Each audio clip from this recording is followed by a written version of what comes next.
The units in Saugus, code 3 is needed. 245 just occurred, 417, going to be at Saugus High School, Centurion Way. Shots fired for the foul attack, 46 first unit, less than 3. From that moment, everything changed. People possibly down near the outdoor stage by the quad.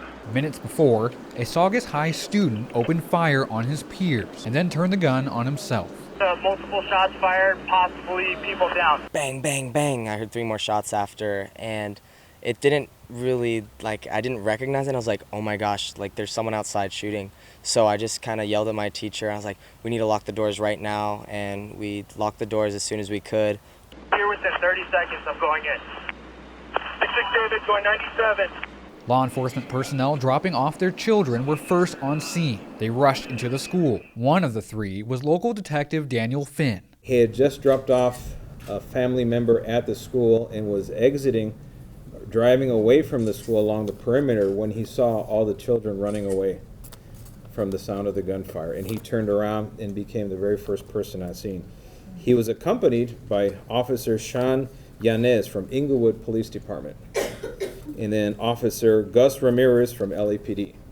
So the 3 of them were the very first on scene. They entered the school literally within seconds of the shooting. Within minutes, they were joined by units from across Santa Clarita. This smoking sheriff's SUV shows just how hard they worked to put themselves between danger and teenagers seeking shelter. They render first aid immediately. As soon as they discovered the 6 victims, they saw the handgun was there, they realized there was not a pending threat immediately, and they tended to the care of all of the victims and got the first aid rolling. So their actions definitely saved lives, and my hat's off to them.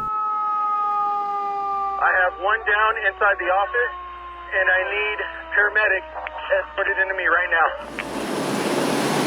They found 6 students with gunshot wounds. One of them was the shooter, a young man who turned 16 today. 2 of those individuals succumbed to their injuries. We have 1 individual who was in stable condition, has been treated and released from the hospital.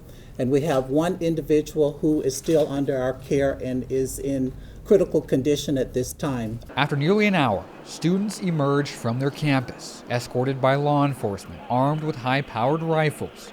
They made their way to a nearby church. Some parents were able to hug their children just minutes before they were loaded up on buses. This one escorted by a Homeland Security officer. At Central Park, parents and friends were reunited. It's scariest moment of their life, just hearing those gunshots and stuff and having to run for their life. For many of these students, this has become the new normal. Unfortunately, I've gone over this situation in my head thousands of times of what if this person's here, what if that person's there. I can't even sit with my back to the door at restaurants. I have to see the entrance. So I've literally gone over the scenarios of what happens thousands of times in the case of a school shooter. As we all endure another senseless shooting and loss of life within our community. Tonight, the LA Kings held a chilling moment of silence for the victims. But what happens next? Well, there's a lengthy investigation into why and how something so heartbreaking can happen in a community. Do those answers help with healing? Well, only time will tell. For now, we have each other, and all we can do is be Saugus strong.